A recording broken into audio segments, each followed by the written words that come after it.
Para sa pang fast break. Tara, lutuin natin. Gagamit lang tayo ng beef brisket.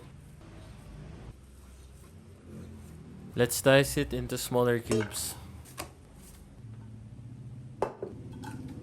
Kaya siya naging fast break kasi gagamit tayo ng pressure cooker. 10 minutes lang, okay na.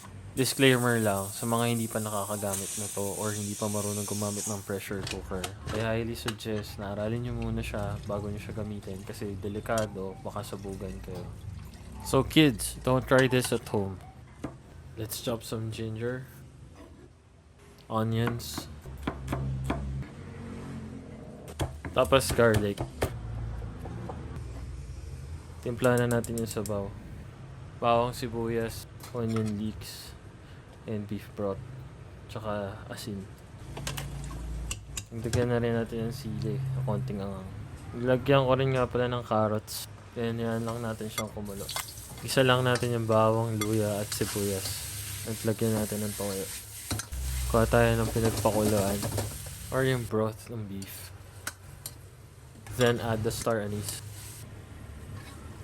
Add the brown sugar. Ngayon maghihiwa naman tayo ng kalamansi para sa sausawan tsaka konting pampalasa dun sa pares natin. Yan, pagka kumulo na, pwede na natin lagay yung cornstarch. Tapos hintayin mo lang lumapat din, pwede mo na i-serve.